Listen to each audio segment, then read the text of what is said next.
Hello, this is Sharon Pierce for NDE Near Desert Experience. It's been a while, but I wanted to put something out on the November 4th, 2025 special election, Prop 50 on redistricting the redistricting. Before I go much further, I do want to share my old standby map. And here we go. Here I am, and here this is. And this is what we have today. And the Democratic Party, with the Democratic governor, wishes to redistrict the redistricting of this because evidently in Texas, it decided to redistrict and add a lot more districts that will give more votes to the Republicans and overpower the National Congress. In California, with all its Democratic Party votes, wanted to counter that. It's not what redistricting is about traditionally. Redistricting is about rebalancing the districts by population numbers based on the new census figures. It's done by a board of supposedly neutral people who bring the information together and redraw these lines. That's what we do in this country. That's civics and that's our government. But right now, our government is two extremely money-focused political parties that don't have much of anything to do with the people, but they still use our votes. Now I'm going to go away from this for a moment just to show you. Stop sharing when I say stop sharing. Stop sharing. Okay, there you go. Again, here is what you just saw. I'm looking at it in reverse, but this is what you just saw, and this is the way the districting is now. This is the coast, this is Nevada over here, and then Arizona. And you may be hearing barking dogs. I can't do anything about that. All right. This is the LA area. This is the Bay Area. This is Oregon. A lot of ranch land over here, a lot of timberland, public land in through here. This is east of the Sierras. There's Death Valley here, and it's, mineral resources, and there used to be a lot of water underground through here. This is where the Highway 50 and 80 and some others cross past Tahoe and go into Reno and so forth. So this is the San Joaquin Valley, and here's San Joaquin Valley 13. I need to look at this for a moment right here. This one, ag land, very open orchards, vineyards, a lot of agricultural interests in through here. This is coming down from Sacramento. And this goes over, as I say, here, there's the Sacramento River, and it goes into the Delta, and it comes out in the Bay Area. This is all tourist land up through here. This is a strong Democratic stronghold. This is a Republicans, but it's very open, not densely populated. It's densely populated. And down here we have Congressman Oberholder's Republican district. You see how it borders Nevada here. This district is Dr. Raul Ruiz's Democratic. He's a Democrat, and this is his district. He's a doctor in health. His field is healthcare, clinics and so forth, where government care. This is the Colorado River. And then this is, down around LA going down to San Diego. Just to reemphasize, that's the way it looks right now. This is Kevin Kiley's district. It's so large because there aren't that many people there, except right around here, service workers and so forth in Tahoe and surrounding areas, which tend to produce a stronger but not overwhelming Democratic Party vote. Now I'm going to show you the proposed vote. voting districts, proposed redistricting. Rangeland up here, this is all Humboldt County, up in Mendocino County, Touriston, San Francisco again, down here, LA, San Diego. So they've carved out a district where they think the Democratic Party votes are. And they've let it come over this way. So they're going to get a new district, more or less, that will be taken away from Kevin Kiley. In fact, everything below this area be taken. Oh, Kevin Kiley's district won't go up here anymore. This is still east of the Sierras, but then it comes back and covers the Sierras. So he's going to get the votes of people who live up in the Sierras, which I dare say there are many retired Bay Area people who live up in these mountains. They tend to vote Democratic, but the Democrats have given all of this to Kevin Kiley. They've taken this, their plan is to take this congested, more dense, more congested area. And this is rangeland and public land all through here. 13, which was the long district, right here where my hand is. That was the long district. That district has been on a number of occasions one of the last districts called in national elections because it is so close between Democrats and Republicans. It encompasses the landowners, orchards and vineyards and so forth up in the foothills, and it blends over into the field workers more or less over here. And then the dense 9-to-5ers are really in through here. They cut it off. They're more or less giving this to the Republicans, and then they cut it off. It's very, because they've pushed this district, which had some, it was Democratic, but it had some Republican votes in it. And they took these people who live mostly in open air, foothills, open land, jobs connected with same, and blended them in with the exurbans next to the suburbans that come out of the Bay Area. People who work 9 to 5, Brentwood, Oakley, Antioch, Richmond, oil refineries over there, people who work in those types of industries.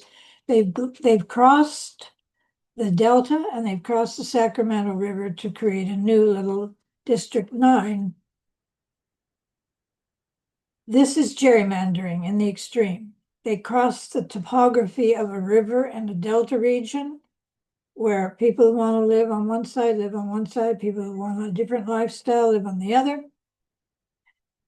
And they've just congested it and gerrymandered it. It's going to be perhaps the most gerrymandered district in California, one of the most. It's where I live. I think they just switched me out of 9 and put me in 7. I can't really tell for sure.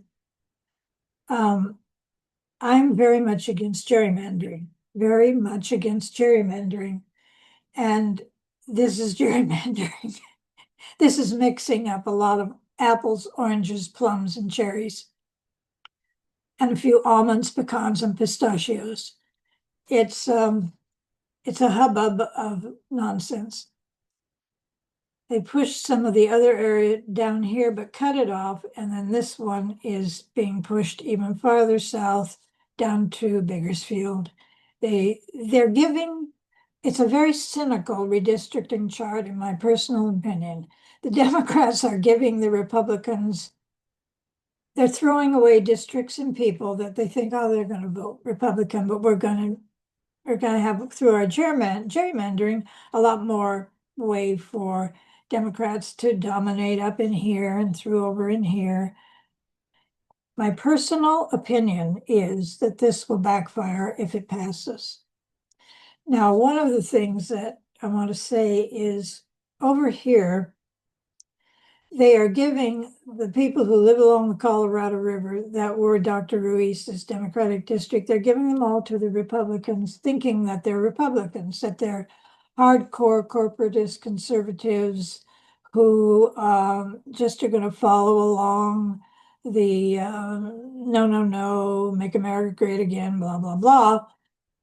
And it threw them to the Republicans. But there are people here. And as the atmospheric rivers and the changes in the climate bring more water into this region here, and somewhat here's Death Valley, Badwater Basin, when we have these big torrents of water coming in, and people see more and more replenishment around this district, they want to move there. They're going to find out that it's not going to work out very well for a time. It's because this vote has been made to be very dominant, anti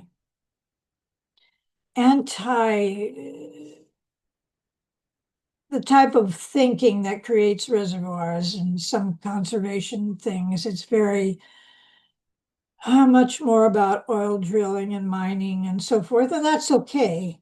But giving all these people over here to the naysayers is going to be touchy. And this is about water, and it's going to go up to being about water. Now, down here, you just look at a map of California and see what's left when California meets Arizona. Those people are still on the Democratic side. But the other thing about this area over in here is that there are many Native American tribes that now have they're set up much stronger. They have money and they have influence according to their treaties that cannot be changed, and they're established by law, and they protect the land. They tend to vote in favor of land preservation. So this is going to be an interesting part of California should Proposition 50 pass. At the same time, the waters are coming. I'm suggesting to you, if you're voting, and I suggest you do, you vote your interests. You sit down and study this map and ask your own personal private self what you think the redistricting means for these areas, how it looks like the votes are going to go and the interests are going to go, and what it's going to mean for water conservation, water best use, replenishing the groundwaters over the decades ahead. The Democrats are saying that this is temporary. It will only go to 2030. Who believes that? We have a midterm in 2026, a general election in 2028, and another midterm in 2030 anyway. So where this looks like it's going, you'll find out in the midterms in 2026, but more interestingly, you will find out what people are saying about this. And my position is the Democrats back candidates who have a lot of money, who bring them the money, and who they then say, we will support you with money if you only run on our talking points. We'll tell you what we want you to say. The Republicans are serving billionaires in the dark state and the dark, they're not Republicans, they're conservative corporatists. They're working with the shadow government, and they're working the big money picture too. So these two parties are worthless, in my opinion, when it comes to supporting individual rights, citizen rights, and voting rights, and you have to take care of yourself. You should be thinking about, how do I vote in this election that takes care of me, and know your district. Know what district you live in, well, how it's going to change. Is it going to remain if this passes? And is that good for you or not so good for you? Who are you're going to be your fellow voters in a district? My personal self is, I believe when you're drawing district lines, I like topography first, which means, and I like rectangles or squares. Desert, people who have interest with desert living, and the best for the desert live in the desert. They like water, they're along the coast. They like tourism, this is where they are. They like timberland, they're up here maybe, and in through back up in here. And rivers, they follow the rivers. The Mokelumne River is a very important river actually in north central California, amongst many others. The San Joaquin, the Kern, the King, and so forth. But right in through here, off the delta, the Mokelumne River is very powerful. It comes from the high country, comes down into the Bay Area, and it's being gerrymandered. That's the area, all over the Mokelumne River is the gerrymandering of District 9. So I invite you to please study the map and know how you're going to be living and who your representatives are and what their interests are going to be for the next 6, 7 years. That's all I have to say about that. Thank you for listening. And I know many of you maybe have already voted, but some of you, maybe you've thought it out too. But remember where the water's going and who's going to be in charge of the water and what they're going to do with it. Thank you.